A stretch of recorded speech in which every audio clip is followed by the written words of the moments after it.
승무패 43회차 현미경 부석 2부 첫 번째 경기는 8번 경기로 들어온 우라와 대 요코마리의 경기입니다. 저는 우라와의 단통 패배로 가보도록 하겠습니다. 투폴 추천으로는 무패를 추천드리도록 하겠습니다.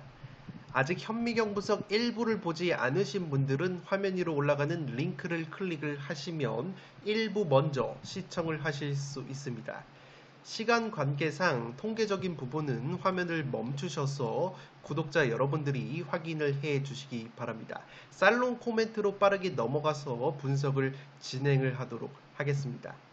지금 보시는 풋볼살롱의 현미경 분석 자료는 풋볼살롱 멤버십 킹 등급으로 가입을 하시면 네이버 카페를 통해서 빠르고 편하게 확인을 하실 수 있습니다.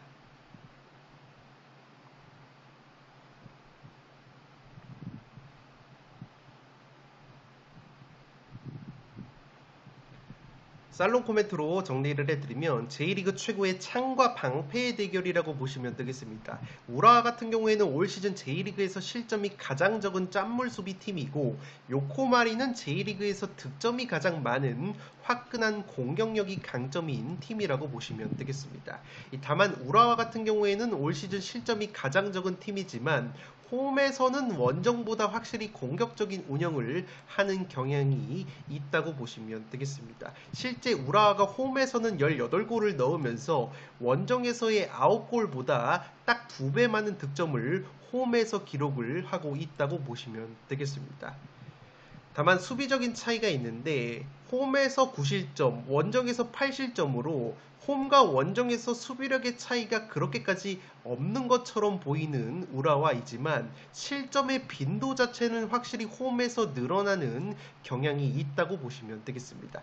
지금 보시는 것처럼 우라와가 클린시트, 무실점 경기가 올 시즌 8번이 있었는데 원정에서 6번, 홈에서는 무실점 경기가 딱 2경기밖에 없었을 정도로 전반적으로 홈에서도 실점이 적은 편이긴 해도 실점을 하는 경기 자체가 늘어나는 점이 있다고 보시면 되겠습니다.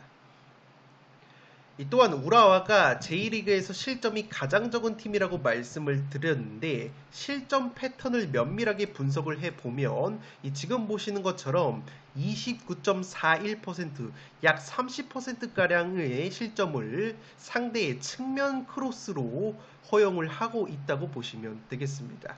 반대로 J리그 득점 선두를 달리고 있는 요코마리 같은 경우에는 가장 많은 득점을 바로 측면 크로스로 하고 있는데 무려 17골을 측면 크로스로 만들어내면서 득점의 약 40%가량을 측면 공격으로 만들어내고 있기 때문에 우라와의 측면을 충분히 공략할 만한 매치라고 생각이 됩니다. 올 시즌 첫 맞대결에서도 요코마리가 2대0으로 승리를 거뒀을 때 요코마리 특유의 측면 크로스 2번이 나오면서 안델손 로페즈 선수가 선제골을 만들어냈었던 좋은 기억이 있다고 보시면 되겠습니다. 특히나 요코마리의 주포 공격수 안델손 로페즈 선수가 최근에 우라와 상대로 3경기 4골 킬러 면모가 있다는 점 역시 요코마리 쪽이 웃을 수 있는 요소라고 생각이 되고 있습니다. 반대로 우라와 같은 경우에는 공격 쪽에서 야심차게 영입을 했었던 용병 공격자원들이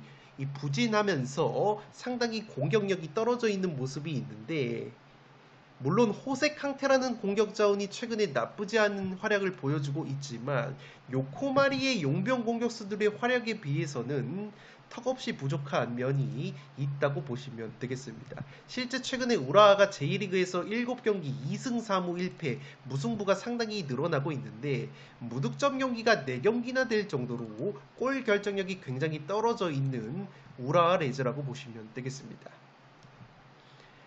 또한 우라와가 주중에 펼쳐진 나고야와의 FA컵 경기에서도 0대3으로 무기력하게 패배를 당하면서 무득점에 그쳤기 때문에 확실히 우라와가 공격력이 상당히 떨어져 있고 이번 경기 역시 골 결정력에 발목이 잡힐 수도 있는 매치라고 생각이 됩니다. 체력적인 면에서도 주중에 FA컵이 없었던 요코마리가 우세한 경기라고 생각이 되고 다만 제가 투폴 추천으로 무승부까지 말씀을 드리는 이유는 우라와가 올 시즌 J리그에서 무승부가 두 번째로 많은 무자비 면모가 있다는 점과 최고 짠물 수비팀이라는 점, 그리고 최근에 홈에서만큼은 요코마리 상대로 3경기 1승 2무 무패, 패배가 없었다는 점을 고려를 한다면 무승부까지는 충분히 받쳐볼 만한 매치라고 생각이 되기 때문에 8번 경기는 우라와의 단통 패배로 가는데 투폴 추천으로는 무패를 추천드리도록 하겠습니다. 9번 경기는 가와사키 대 간바 오사카의 경기인데 가와사키의 단통 승리로 가보도록 하겠습니다. 독식을 노려보실 분들은 승패로 가르면서 간바 오사카 쪽 이변까지 한번 강력하게 추천을 드리도록 하겠습니다.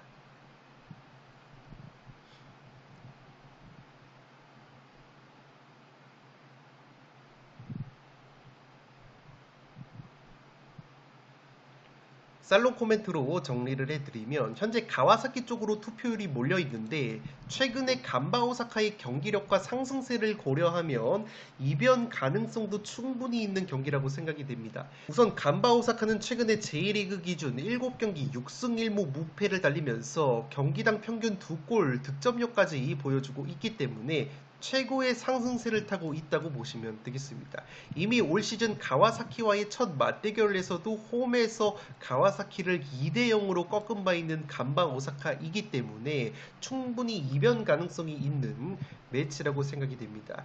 지금 보시는 통계는 J리그의 폼 테이블, 어떤 팀이 가장 좋은 폼을 보여주고 있는가를 측정한 통계인데 6경기 기준으로 봤을 때 간바 오사카가 가장 좋은 성적을 보여주고 있다고 보시면 되겠습니다.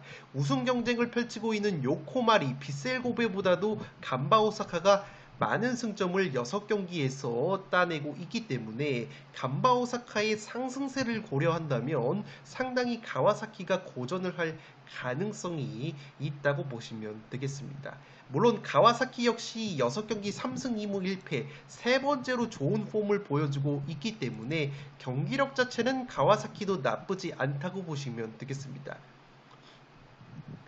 다만 간바 오사카 같은 경우에는 무패 과정에서 주로 중하위권 팀들을 많이 상대한 반면에 가와사키 같은 경우에는 빗셀고베, 요코마리, 우라와 나고야 같이 J리그 최상위권 팀들을 굉장히 많이 만났기 때문에 가와사키 역시 경기력도 굉장히 나쁘지 않다고 보시면 되겠습니다.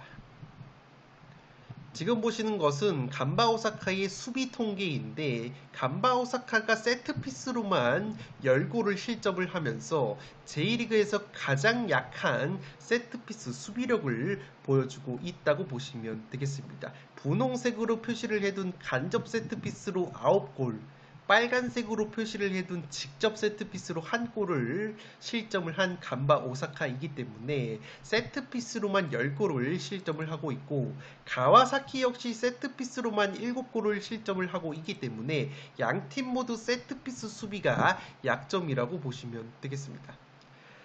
다만 양팀이 세트피스 수비가 안 좋은 것에 비해서 세트피스 공격력도 그리 좋은 팀은 아니기 때문에 세트피스 실점이 가와사키보다 더 많은 간바 오사카에게는 호재라고 보시면 되겠습니다.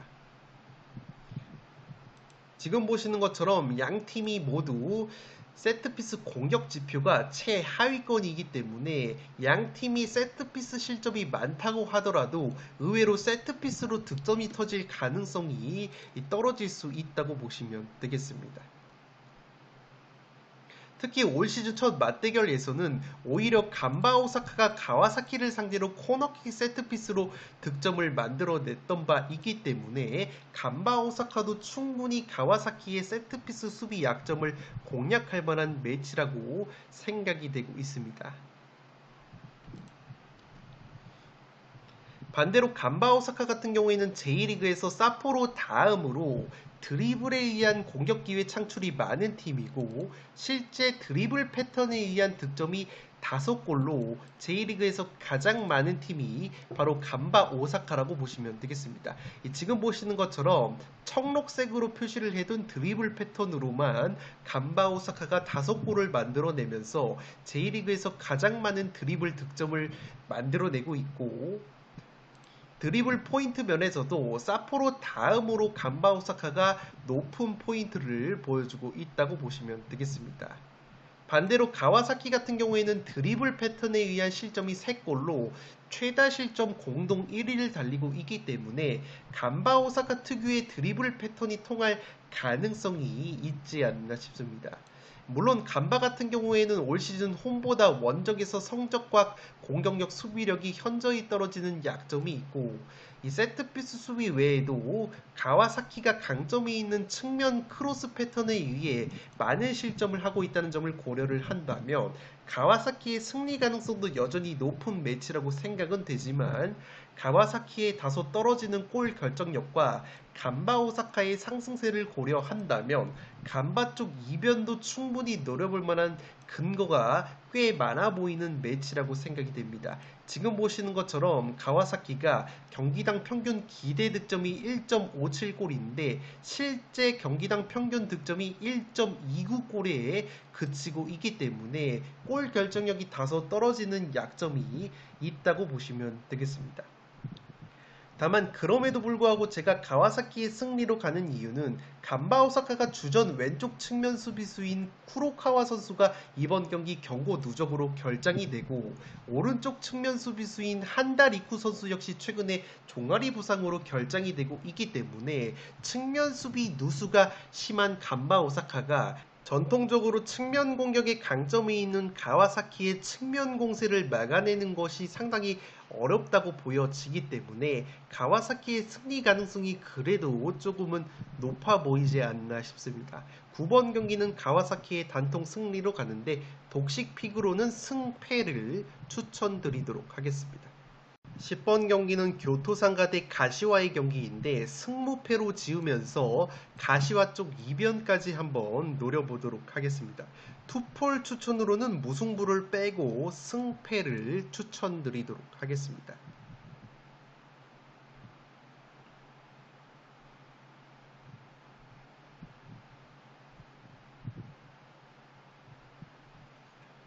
살롱 코멘트로 정리를 해드리면, 이 경기는 무승부가 가장 없는 교토상가 대 J리그에서 무승부가 가장 많은 가시와의 경기라는 점에서 무승부 여부 예측이 상당히 애매하다고 보시면 되겠는데, 그래도 굳이 따져보자면 교토상가는 올 시즌 2번의 무승부 중에서 그 무승부가 모두 원정에서 나왔던 부분이 있고, 홈 경기에서는 무승부가 단 한 번도 없었던 부분이 있습니다.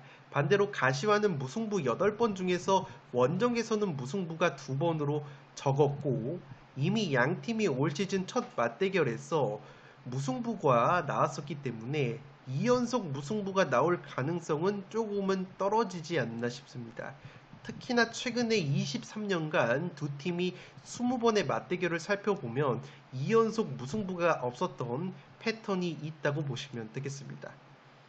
최근 J리그에서의 상승세만 놓고 보면은 홈팀 교토상가의 분위기가 좋은데, 교토상가가 J리그 5경기 3승 1무 1패 호성적을 거두고 있습니다. 직전 강호 나고야와의 홈경기에서도 극장골로 승리를 거뒀던 교토상가이고, 반면에 가시와 같은 경우에는 주중에 사포로와의 FA컵 경기에서 승리를 거두긴 했지만 최근 컵 대회에서의 2승을 제외하면은 J리그에서는 10경기 4무 6패로 여전히 승리가 없다고 보시면 되겠습니다.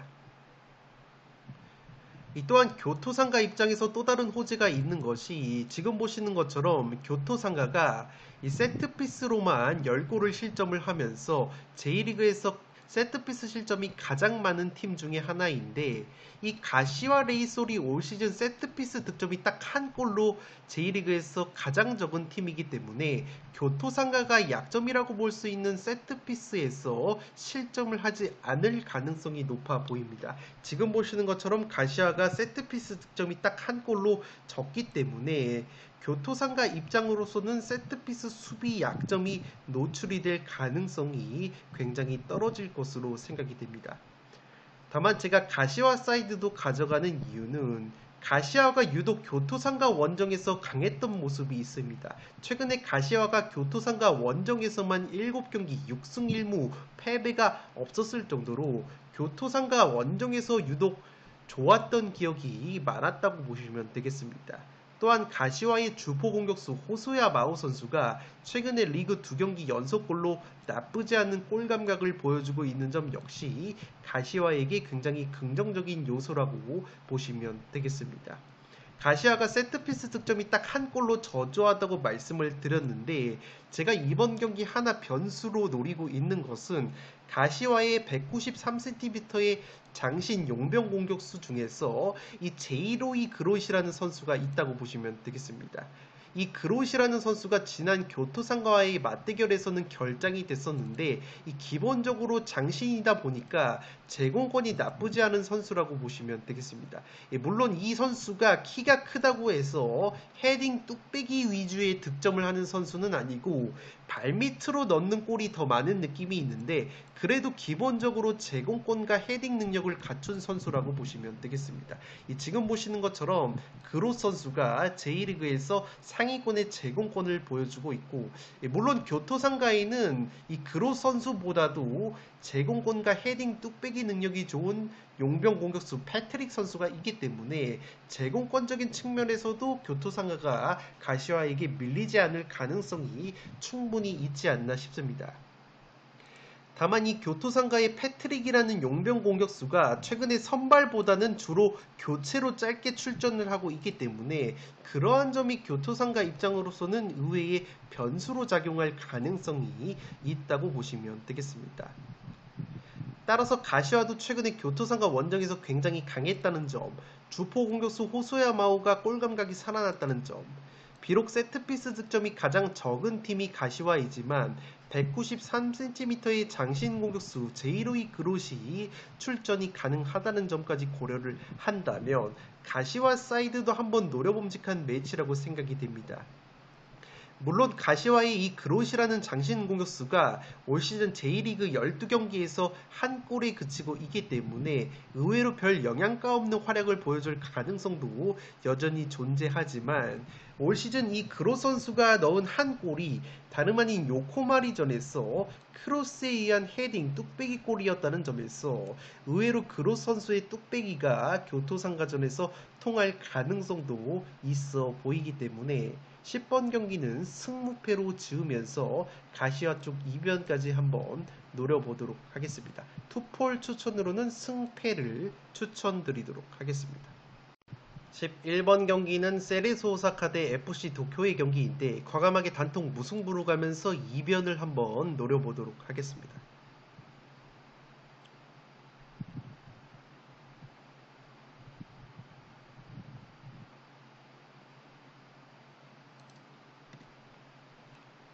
살롱 코멘트로 정리를 해드리면 현재 세레소 쪽으로 투표율이 굉장히 몰려있는데 무작정 세레소 오사카의 승리로 가기에는 다소 리스크가 많은 경기라고 생각이 됩니다. 특히나 세레소 오사카가 핵심 자원들 결장이 많을 것으로 보이는데 팀 내에서 가장 많은 득점을 하고 있는 용병 공격수인 레오 세아라 선수가 이번 도쿄전에 경고 누적으로 결장이 됩니다. 세레소의 레오 세아라라는 공격수가 최근에 2경기 연속골을 포함해서 4경기 3골 1도움 굉장히 좋은 골 감각을 보여줬던 공격수이기 때문에 이 레오 세아라가 빠지게 된다면 세레소가 최전방에서 골 결정력이 굉장히 떨어질 것으로 생각이 됩니다. 또한 레오 세아라가 빠지는 상황에서 또 다른 주전 공격 자원인 카토 무츠키라는 선수는 삼프이로로 이적이 됐기 때문에 이 세레소의 최전방이 굉장히 부실해질 것으로 생각이 됩니다.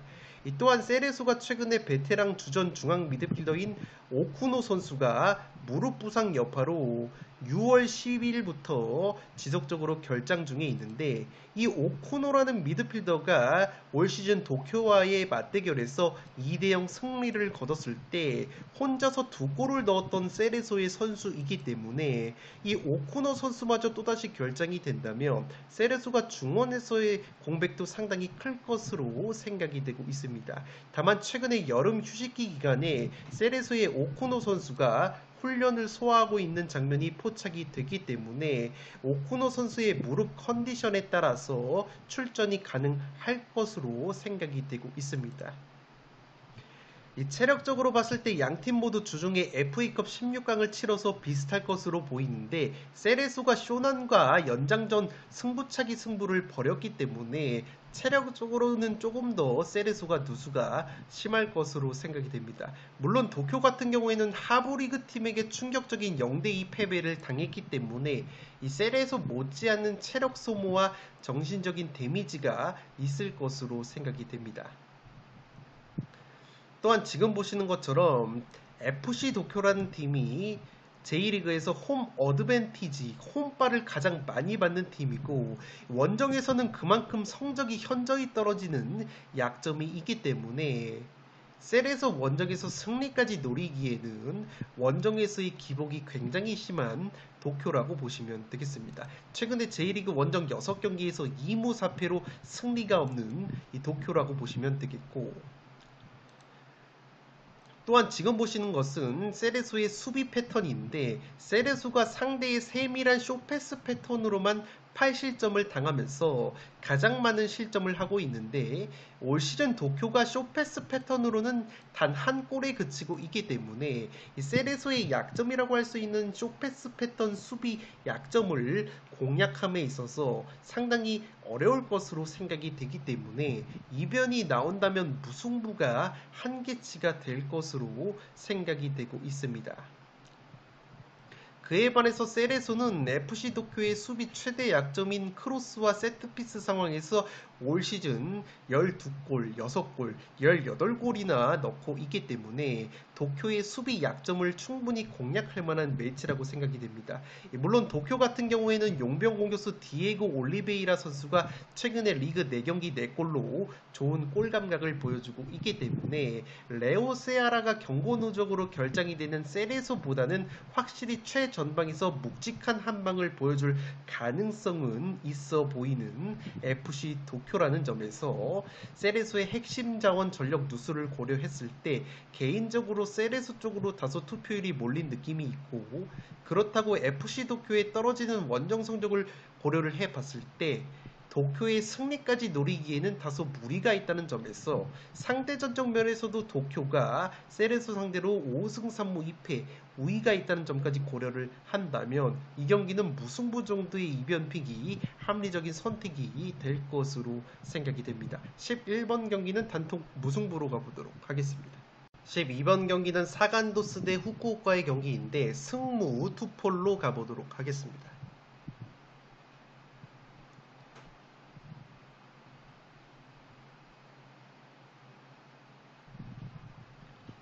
살롱 코멘트로 정리를 해드리면 이 매치업은 양팀의 플레이 스타일이 극명하게 갈리는 것과 달리 무승부가 최근에 상당히 많이 나왔던 매치업이라고 보시면 되겠습니다. 올 시즌 양팀의 J리그 성적 자체가 8승 5무 8패, 승점도 똑같기 때문에 최근 맞대결도 3연속 무승부가 나왔다는 점에서 전력 자체가 굉장히 팽팽한 매치업이라고 보시면 되기 때문에 현재 무승부로 투표율이 몰리고 있는 경기라고 보시면 되겠습니다. 그런데 막상 전력의 팽팽함과 최근에 무승부가 많았다는 점에 비해서 양팀의 플레이 스타일은 극명하게 갈린다고 제가 말씀을 드렸는데, 먼저 사간도스 같은 경우에는 J리그에서 가장 많은 활동량, 전방 압박을 보여주는 팀이고 평균 점유율 역시 51%로 9위를 달리면서 주도적인 축구를 하는 팀이라고 보시면 되겠습니다. 반대로 후쿠오카 같은 경우에는 평균 점유율이 42%, J리그 전체 18개 팀 중에서 가장 낮은 평균 점유율을 보여주는 팀이기 때문에 점유율에는 별 관심이 없고 효율적인 선수비 후 역습을 추구하는 팀 컬러가 이 아비스파 후쿠오카라고 보시면 되겠습니다. 따라서 이렇게 극명하게 갈리는 팀 컬러를 고려를 하면은 승패가 갈릴 법도 한데 이상하게 3연속 무승부가 나오고 있다고 보시면 되겠습니다. 양팀 모두 최근에 경기력 자체가 나쁘지가 않아서 예측이 굉장히 어렵다는 점에서 처음에는 승무패로 지우려고 했는데, 그래도 제가 사간도스 쪽으로 승무 투폴로 가는 이유는 사간도스가 최근에 우라와 비셀고베 강팀들에게 패배를 한 것을 제외하면은 8경기 5승 3무 무패 상승세가 있었다고 보시면 되겠습니다. 마찬가지로 후쿠오카는 최근에 J리그 3연승 포함해서 컵대회까지 포함하면 5연승의 상승세이기 때문에 이 사간도스 이상의 상승세를 보여주고 있다고 보시면 되겠습니다. 제가 그래도 사간도스 쪽으로 근소하게 기우는 이유는 우선 사간도스 같은 경우에는 주중에 FA컵 경기를 치르지 않았기 때문에 체력적인 우위가 있다고 보시면 되겠습니다. 반대로 후쿠오카 같은 경우에는 주중에 하부리그 도치기와의 FA컵 경기를 치렀기 때문에 연장전까지 갔다는 점에서 체력 소모가 있었다고 보시면 되겠습니다. 따라서 왕성한 활동량을 가져가는 사간도스가 체력적인 우위를 바탕으로 자신들의 축구를 보다 수월하게 펼칠 가능성이 있는 매치라고 생각이 됩니다. 물론 후쿠오카 역시 주중에 FA컵 경기를 치러서 체력 소모가 컸지만 로테이션을 부분적으로 가동을 했고 FA컵에서 공격 원투펀치인 야마기시 유야와 루키안이라는 공격수가 나란히 골맛을 봤기 때문에 얻은 것이 꽤 많았던 FA컵이라고 보시면 되겠습니다. 다만 제가 사간도스의 승리까지 가져가는 이유는 사간도스가 올 시즌 점유율이 낮은 팀들과의 맞대결에서는 패배가 없었다고 보시면 되겠는데 지금 보시는 통계는 J리그의 평균 점유율 하위 6팀의 평균 점유율을 나타낸 것인데 후쿠오카를 포함해서 점유율이 낮은 팀들을 상대로 사간도스가 올 시즌 패배가 없었다고 보시면 되겠습니다. 사간도스가 후쿠오카를 상대로 1무, 나고야를 상대로 1승, 가시와 상대로 1무, 가시마를 상대로 1무, 요코FC를 상대로 1승, 교토상가를 상대로 1승을 거두면서 J리그에서 평균 점유율이 가장 낮은 하위 6팀을 상대로 3승 3무 무패를 기록을 했을 정도로 점유율이 낮으면서 선수비 후 역습 형태의 축구를 추구하는 팀들을 상대로는 사간도스가 굉장히 강했던 모습이 있다고 보시면 되겠습니다. 또한 지난 4월부터 후쿠오카가 컵대회 이후에 치른 J리그 경기에서 1승 1무 3패 주춤한 모습이 있었다고 보시면 되겠습니다. 이 1승 역시 하위권 쇼난에게 거둔 승리였다고 보시면 되겠는데 물론 이 후쿠오카가 컵대회 이후에 치른 리그 경기에서 당한 3패가 빗셀고베, 나고야, 요코마리처럼 강팀에게 당했던 패배였다는 것을 고려를 하면 어느 정도 정상 참작이 가능할 것으로 보이지만 확실히 후쿠오카가 컵대회 리그 경기를 원활하게 병행을 함에 있어서는 스쿼드의 뎁스가 부족한 면이 있다고 보시면 되겠습니다. 따라서 사간도스가 체력 우위가 있다는 점과 점유율이 낮은 팀을 상대로 올 시즌 리그 패배가 없었다는 점, 후쿠오카가 컵대회 이후 치른 리그 경기에서 경기력과 성적이 기복이 있었다는 점을 고려를 한다면 아주 근소하게 사간도스 사이드 구미가 땡기는 매치가 될 것으로 생각이 됩니다. 개인적으로 후쿠오카의 연승 행진이 길기 때문에 한 번은 부러질 수 있다는 점에서 또한 후쿠오카가 기본적으로 득점력이 J리그에서 3번째로 좋지 못한 팀이고 페널티킥 득점이 5골로 J리그에서 가장 많은 팀인데 이 사간도스가 페널티킥 실점이 1골로 적다는 점 그리고 사간도스의 박일규 골키퍼가 J리그 선방지표 다방면에서 1위를 기록을 하고 있다는 점 역시 사간도스가 충분히 해볼 만한 요소라고 생각이 되고 있습니다. 이 경기는 사간도스의 승무 투폴로 가보도록 하겠습니다. 13번 경기는 전북 대 인천의 경기인데 전북의 단통 승리로 가보도록 하겠습니다. 투폴 추천으로는 승패를 추천드리도록 하겠습니다.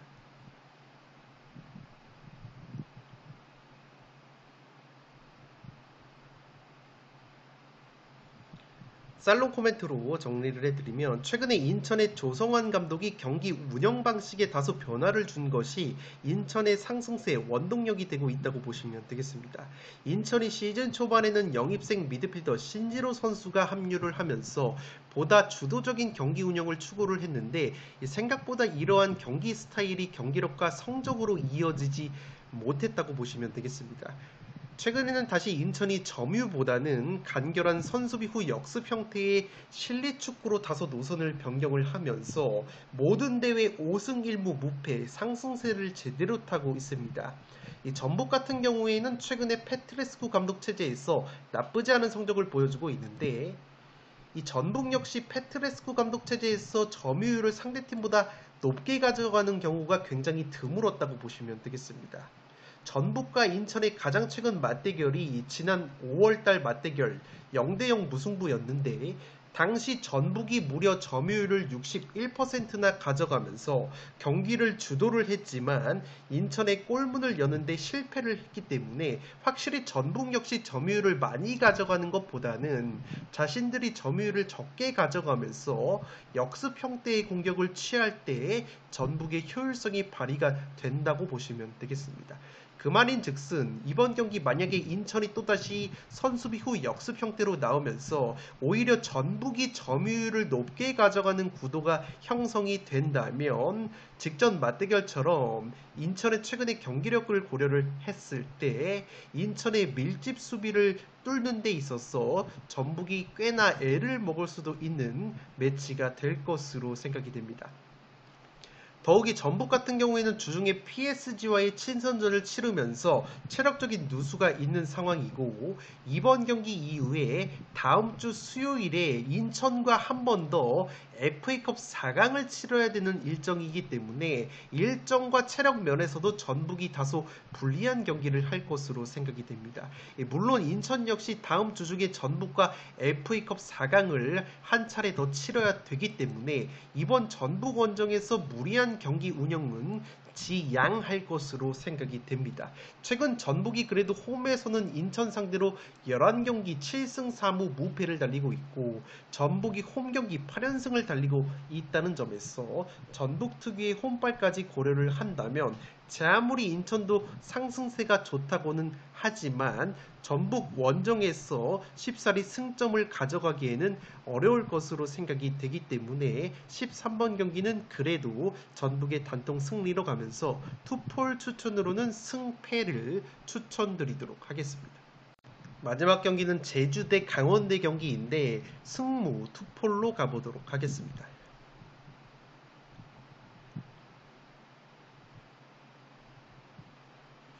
살롱 코멘트로 정리를 해드리면 K리그 최악의 흐름을 보여주고 있는 두 팀의 맞대결이라고 보시면 되겠습니다.